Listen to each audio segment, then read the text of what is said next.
Ladies and gentlemen, welcome to the Big Tent, where political merchants come to trade. Hosted by Circus Bazaar Magazine and produced by Circus Bazaar Productions, where truth is stranger than fiction. Good evening, my fellow citizens. Ich bin ein Berliner. Join the Progressive Party. We've had a problem here. Obviously, being a woman in public life. An iron curtain has descended across the country.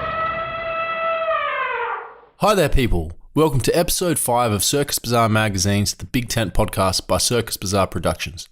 This is our slightly overdue first podcast of 2019.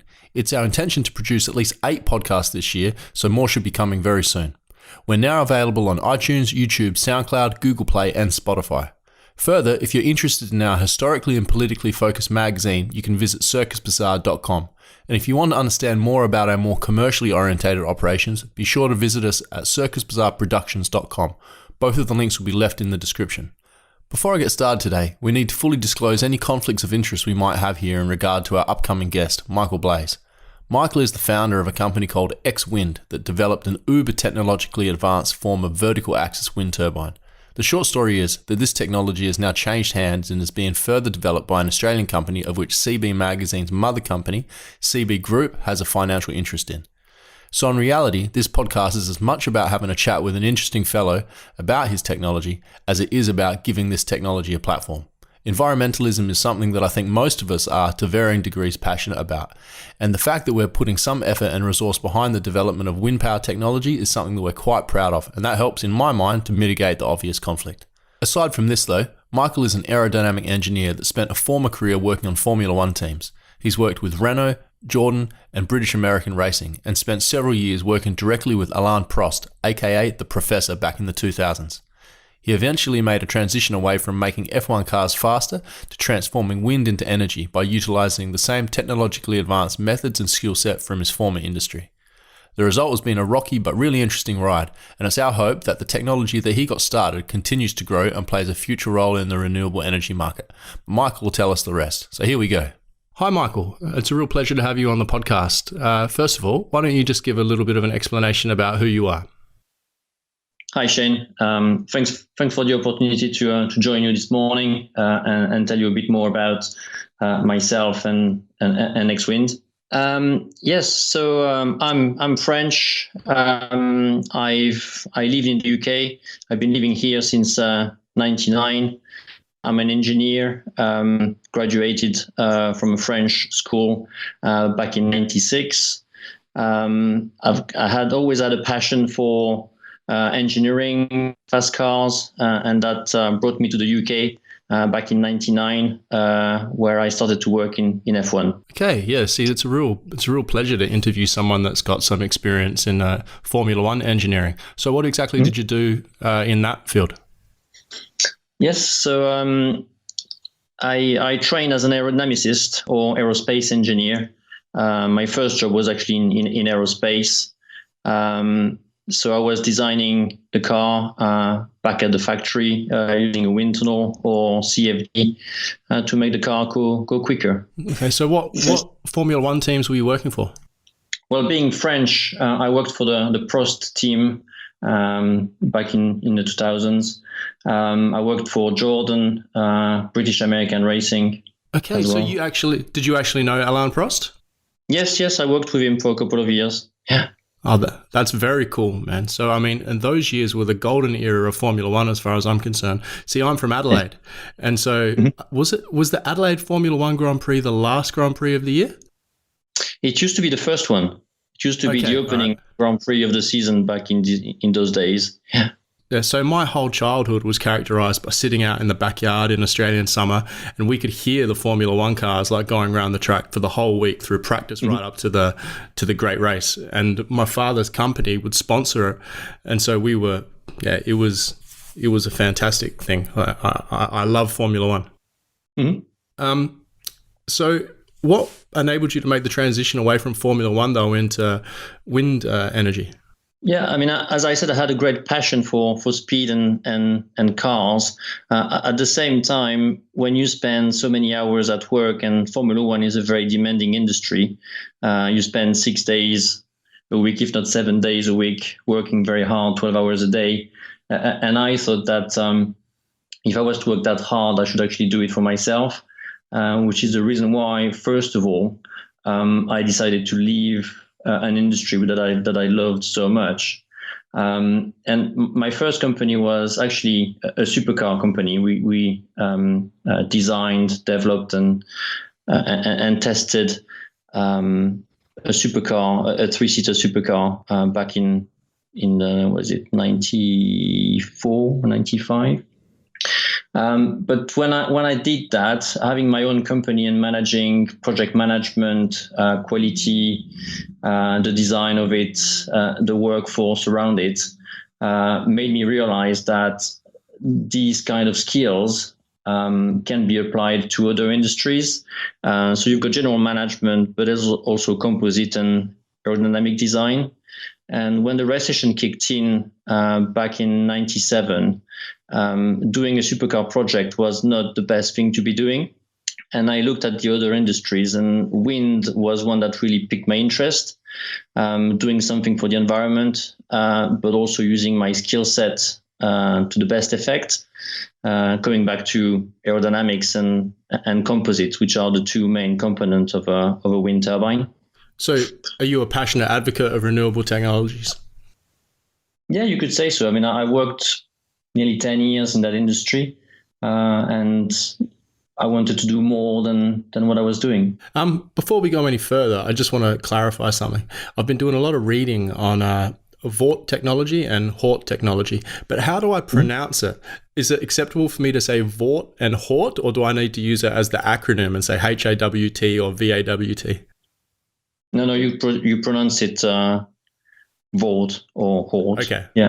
That's cool. I'll edit this bit out to prevent me from seeming too stupid.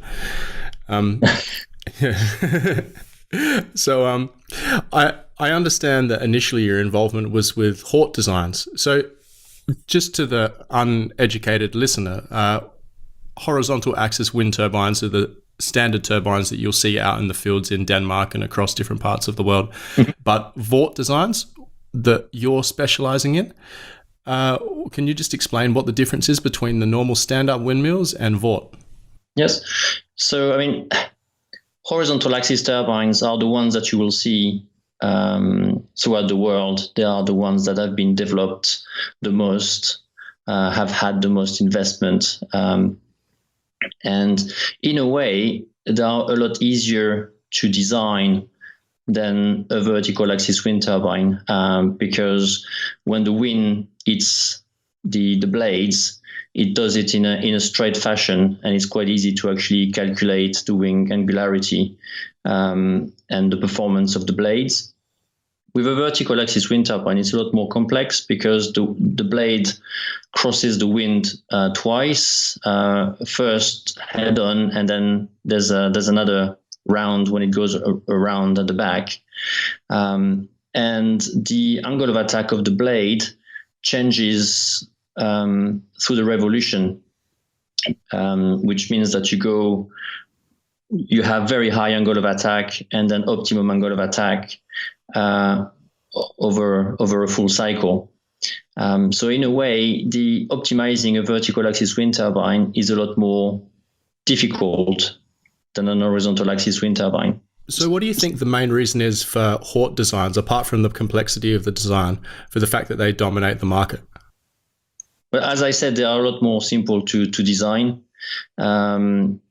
which means that in terms of understanding how they work, and you can do hand calculations or semi-empirical calculations very easily without having to resort to complex CFD simulations to actually understand what is going on with the wind turbine. You can adapt an horizontal axis wind turbine because you can pitch the blades. You can keep the blade in its optimum position all the time. So you don't have to deal with, or you have less extent of a separated flow or complex flow structures on a horizontal axis wind turbine than a vertical axis. So why did you decide on developing Vought technology?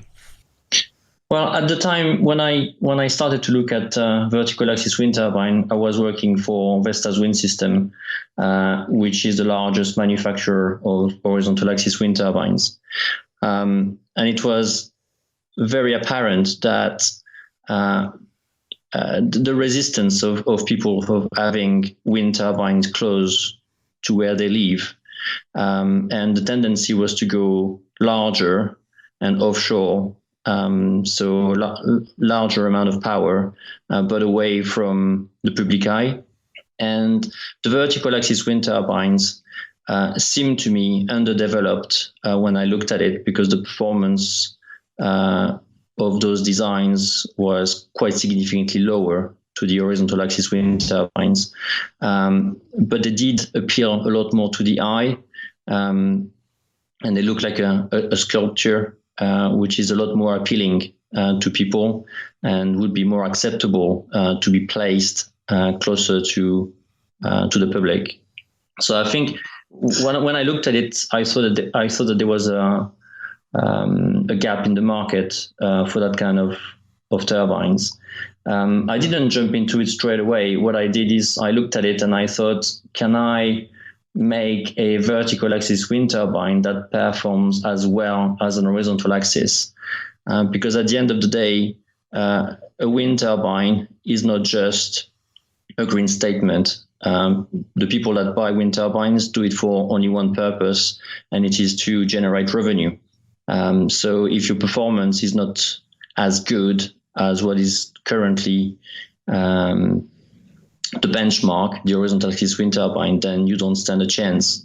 So the first year I spent optimizing the vertical axis wind turbine for performance, and within a few months managed to get it to the same level as an horizontal axis wind turbine, which was a first for a vertical axis wind turbine. What do you think is... Many would argue that Vought technology is uncompetitive. So you're saying that you've been able to match the performance of a Vought with a Hort design? That's correct. I think many people rely on the fact that, yes, it is true. For the last 20, 30 years, horizontal axis wind turbines have been optimized quite successfully, and they've reached 48, maybe some designs might reach 50% efficiency, aerodynamic efficiency. And because vertical axis wind turbines didn't get the same kind of attention, and also, as I said at the very beginning of this interview, they are a lot more difficult to grasp, and you can't optimize them in the same way as you do with an horizontal axis wind turbine.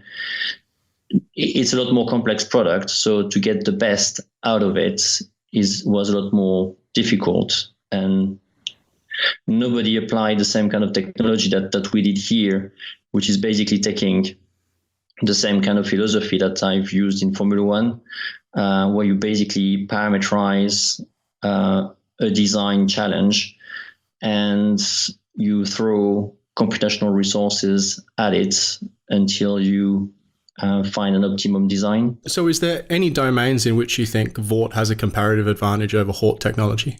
Yes. So if you can get it to the same level of performance, then it opens up the fact that it's artistically more pleasing. But there's also a few other advantages, and the two most significant ones are acoustics. It rotates slower than an horizontal axis wind turbine, so it generates less noise, which again is very appealing if you want to site those turbines closer to the public. And then the second one is that it's a lot more simple design mechanically, because you don't have any pitching mechanism. So all the pitch, the yaw mechanism that you've got on an horizontal axis wind turbine doesn't exist on a vertical axis. So it means that your mechanical stack can be a lot more simple and obviously a lot more cost efficient. So you were working for an established wind company. What made you choose to go off on your own with a new company rather than try to develop Vought within the company you were working with? There's two elements to that. First of all, I'm an entrepreneur at heart, and I love agile, small companies, and I loved what I did when we had the supercar startup. So going off and jumping into a startup, creating a new product from scratch, developing a new team to develop it is something that really appeals to me. And then second, Vestas is a very large company. You are talking about 20,000 people, 8 billion euro revenue.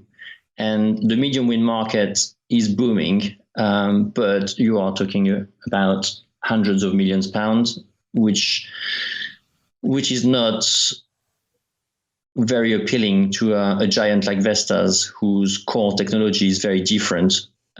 So the technology, the teams that they would have had to develop, the investment that they would have to make to generate a 1% improvement on their revenue, it was not going to work. So what was your vision when you first established X-Wind Power? The vision was to establish a small company that would operate in the same way as a large company. So what I mean is that when you look at the wind turbine industry, apart from the very big players, Vestas, GE, all the rest is very, and I don't want to be pejorative, but it's very much a glorified boat building industry. The quality is very poor. The design technology is not very good. And what we wanted to do is have a company that operates like an automotive company, using Six Sigma methodologies, robust project management, risk management, processes in places everywhere. So we had the technology that was issued from F1, and then we had all the processes that came from the automotive industry or large wind into a very small structure that was playing into a different marketplace, producing for the first time, or aiming to produce a quality product. Because if you want to generate revenue for your customers with a wind turbine, you need very near to 100% uptime, and all the small wind turbines and medium wind turbines are not reaching that goal. But do you believe that X-Wind Power's product would have reached that goal? Yes, we had all the processes in place to reach that goal, yes. So just give us a walkthrough of the project as it developed. Like, who were the initial stakeholders? So initially, it was only me and Stephen Crosher, who came from a small wind turbine company. And so basically, it was me from large wind, automotive, F1, and then Stephen from small wind. And where we met is that we strongly believed in the medium wind segment, whereby it is extremely difficult to generate strong revenue and develop a company on the back of small wind. The wind turbines are too small. People want to put them in areas which are not ideal in terms of wind resources.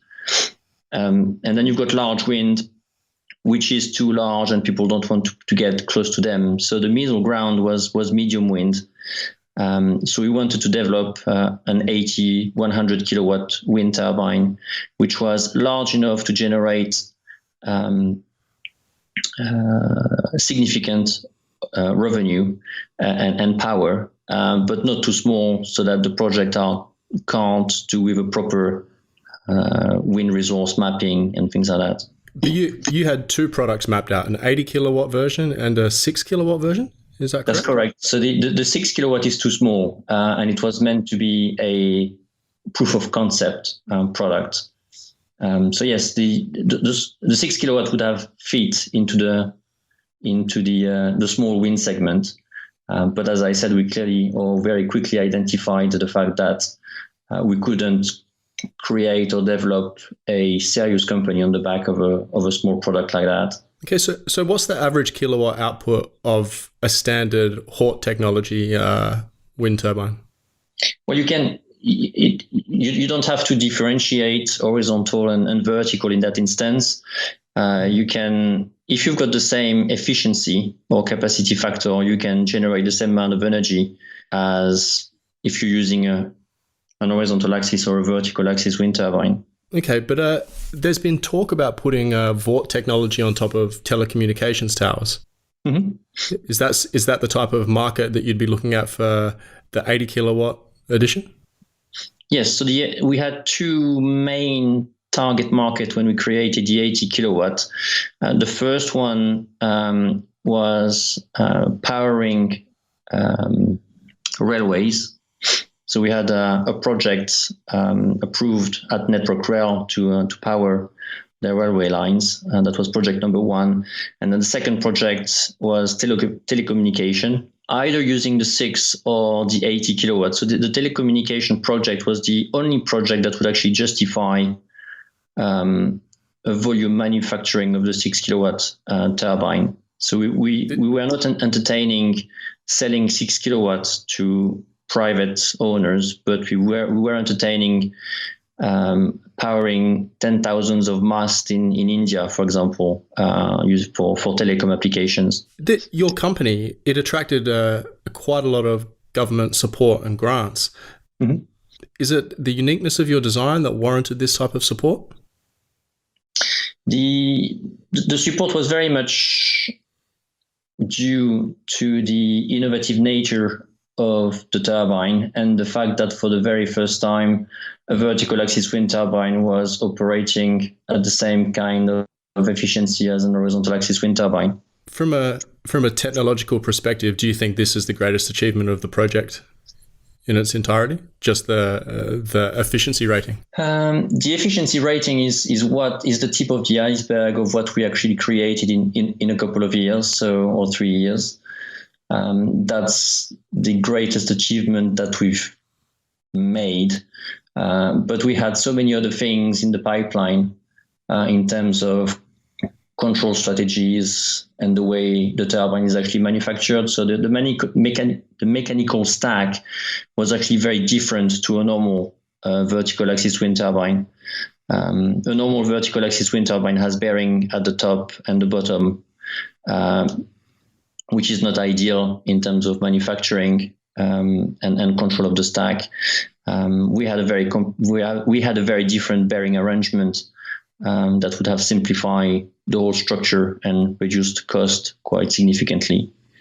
In the same way, the generator and the brakes, the braking system on the vertical axis wind turbines are usually also quite complex and over-dimensioned to cope with the fact that we can't feather the blades like an horizontal axis wind turbine. That's one of the drawbacks of a vertical axis wind turbine. But we had a patent pendings for a different way of generating the braking, which again would have solved a lot of the problems with original vertical axis wind turbine designs. So yes, the aerodynamic efficiency is what we created at the beginning. That's what we patented successfully as well internationally. But we had quite a few other things in the pipeline to make it a very compelling product. I've been doing a little bit of research on the testing practices around wind turbines and other technologies, and there seems to be a little bit of a divide between those that would prefer to do physical testing in wind tunnels and those that rely more heavily on computer simulation to derive results. As I understand it, you're in the second camp. I would not see it like that because you can't test a wind turbine in a wind tunnel. The wind tunnels are too small to even cope with the smallest wind turbines. As soon as you go past a 5 kilowatt turbine, you can't test them in a wind tunnel. So what you are talking about is either you test the wing profiles in a wind tunnel, and then you do CFD, and then you go to field testing. But there's no such thing as evaluating the performance of a wind turbine in a wind tunnel versus CFD. Any respectable manufacturer, Vestas, GE, all the big ones, will do all their development based on CFD. If you're talking about full wind turbine development, full blade development, and then they will manufacture the product, and then they will verify their power curve in the field. Because again, when you are our turbine was small enough that you could actually make a mistake and redo it. But the big guys who are making 5 megawatt wind turbines, just the molds to make the prototype blades cost 50 million to make. So you can't make a mistake. But at the same time, you can't test it before you actually put it in the field. So the technologies you have to rely on are, yes, wind tunnel testing for the actual wing profile, but that's it. After that, it's all CFD based. Is this somewhat similar to the process you'd go through in Formula One innovation? Yes and no, because for a Formula One car, you can actually test in the wind tunnel and you can replicate the way the car is going to behave on the track in the wind tunnel. So you can actually have both CFD and wind tunnel working hand in hand, where it's different for a wind turbine because you only get real field data when you have your first prototype. But you did do some physical testing with the 6 kilowatt prototype, right? That's correct. So we did the whole development using CFD, like any large manufacturer would do. And then with the 6 kilowatts, we did some physical testing at the very start of the project. And what were the results of that? We didn't have an ideal location for the test, and the product was very much a proof of concept in terms of, does the technology work? And for example, does the wind turbine self-start? So we haven't been through the disadvantages of vertical axis wind turbine. I mentioned braking system and coping with the fact that the blades cannot be yawed out of the wind.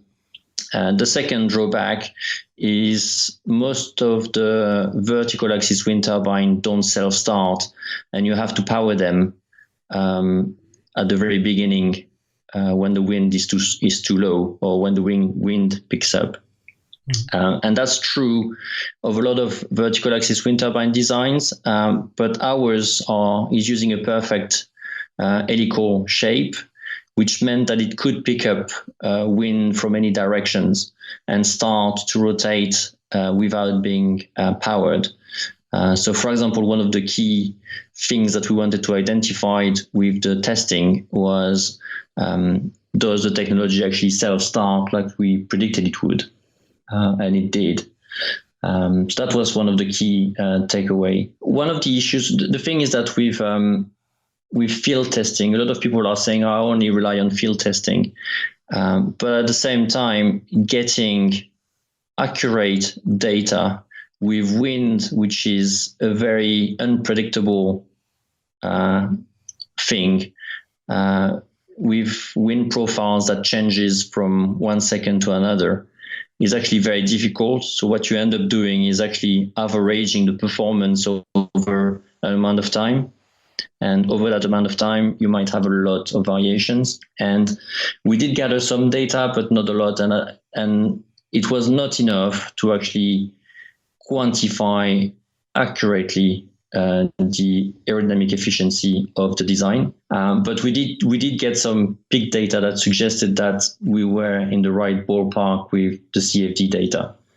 The 6 kilowatt prototype self-destructed, correct?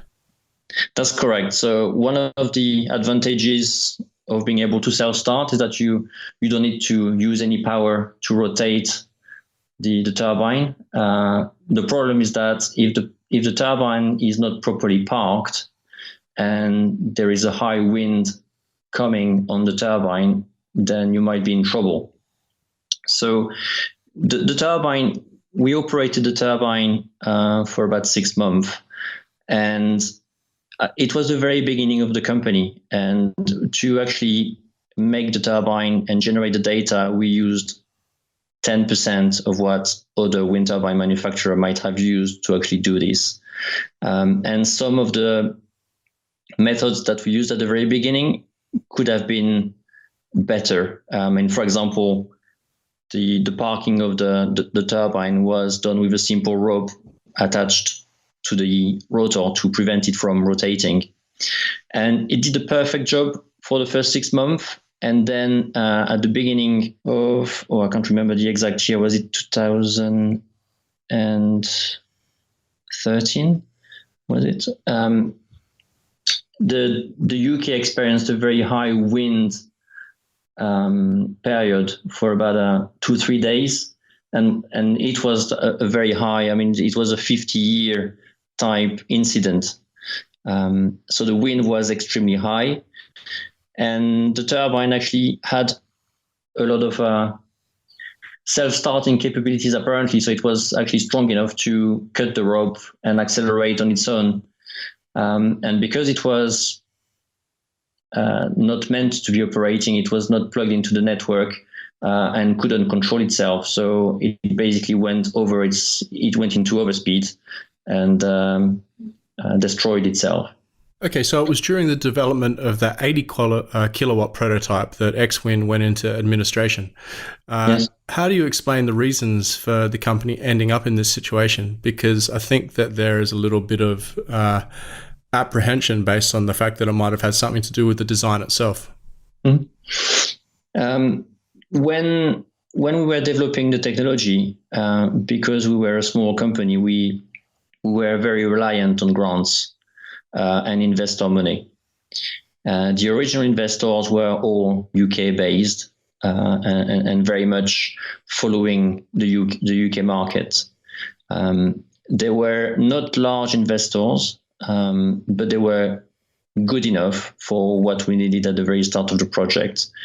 And because we were good at generating grant money, we actually didn't need that much equity investment. And the challenges that we experienced were political. So following the general election,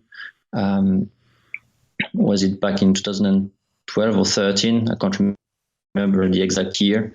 There was a very sharp change in the green agenda. And it was very clear that onshore wind was not going to be supported in the same way as it used to be. And for example, all the feed tariffs were cut from one day to the next. They were divided by 4 or something, which meant that a lot of the investors and a lot of the people involved in the wind market got cold feet. So our investors were cautious. They were reluctant at putting more money into the company. But at the same time, because feed-in tariff help in terms of getting traction into the market, but because our efficiency was good in the same way as the large wind turbines, we knew that we didn't need a large feed-in tariff to actually make a profit and generate revenue for our customers.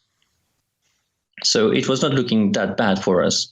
It would actually be good because it would kill all the small and all the product that would not be performing very well. However, some of the grants that we were receiving were from the government, and one of the main supporters of the project at the very beginning was the Kent County Council. One of the reasons why we moved the company from the Isle of Wight, where we started the company, to Kent.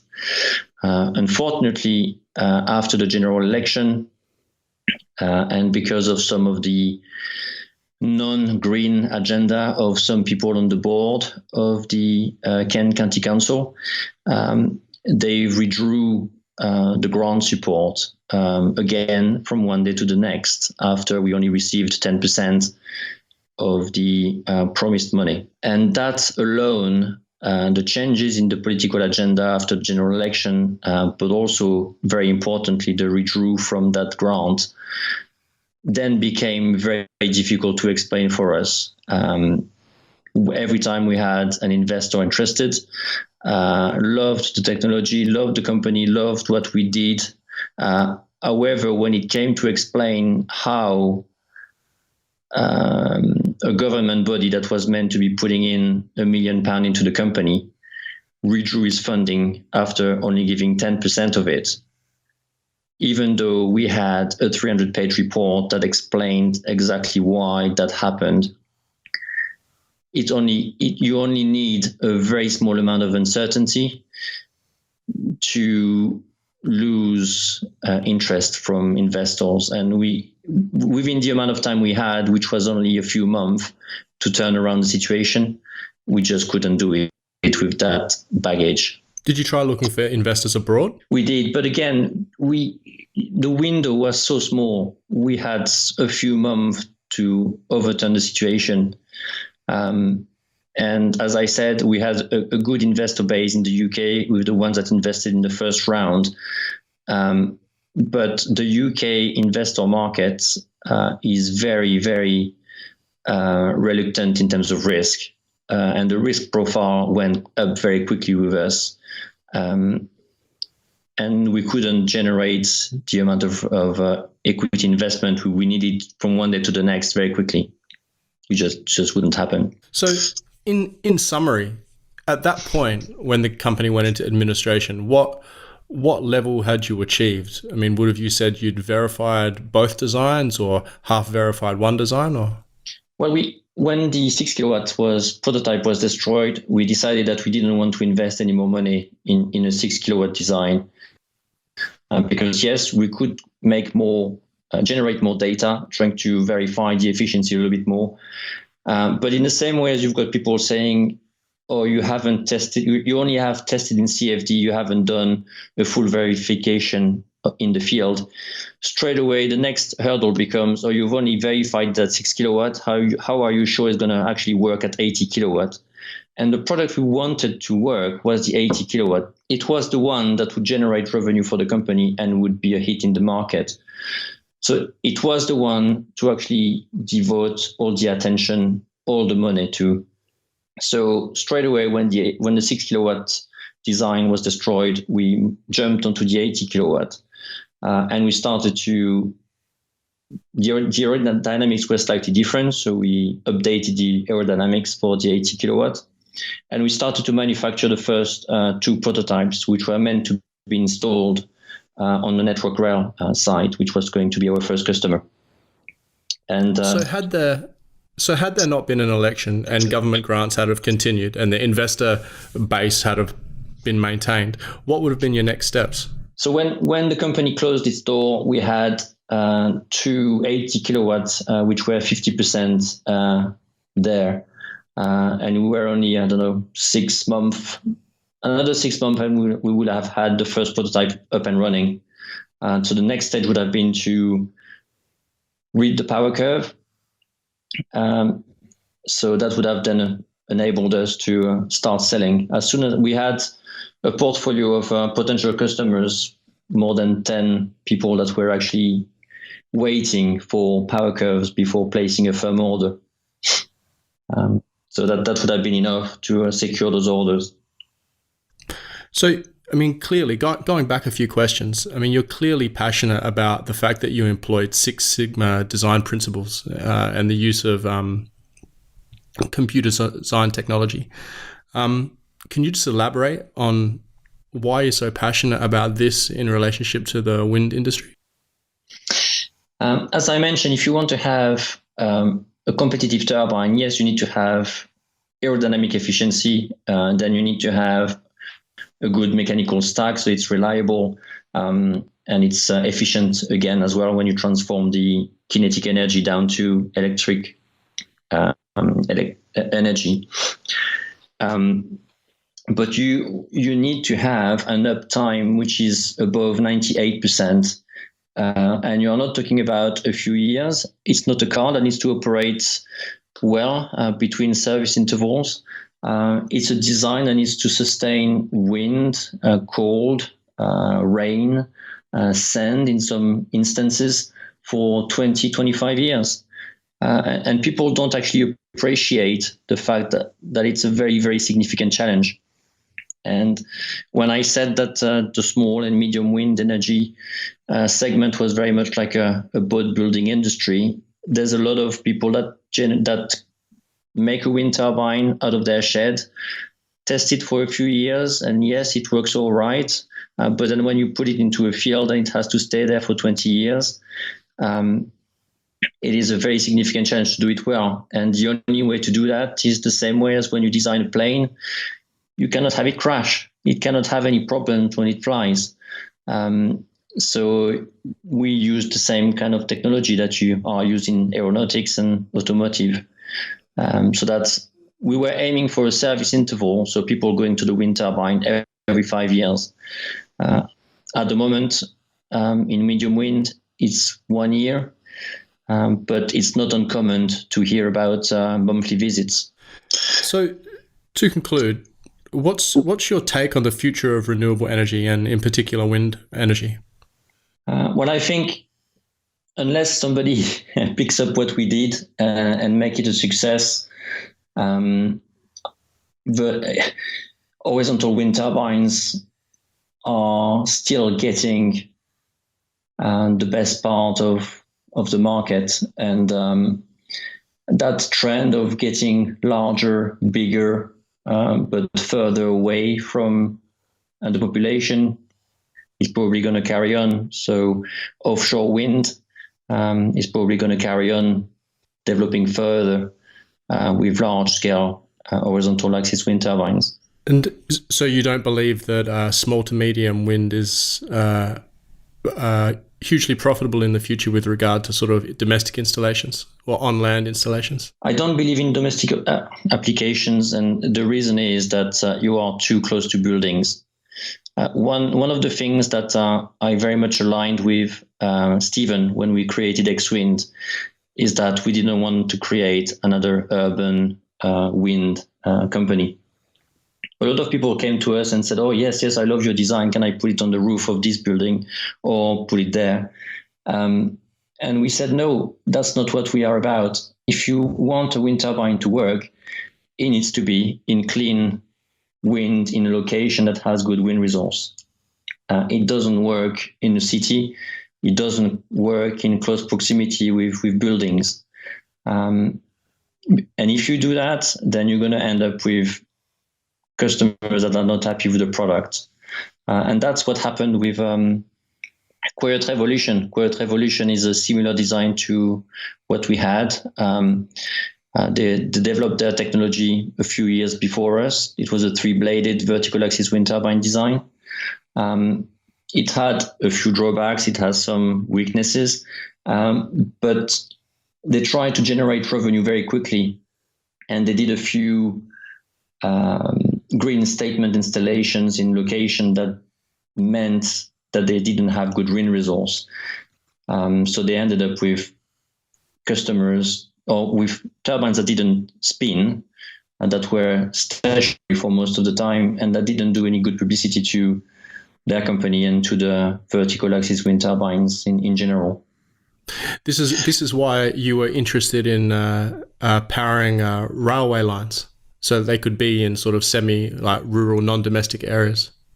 Yes, and we were going to use the 80 kilowatt, which is significantly higher above the ground than what a 6 kilowatt would be.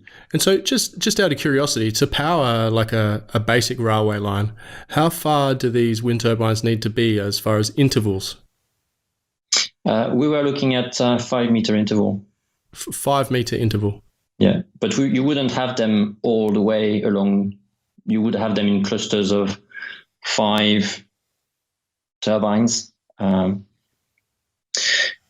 We did the calculations, and it's a long time ago now, but to generate, I think it was 70% of their energy requirement, we only needed to install turbines along 10% of the railway.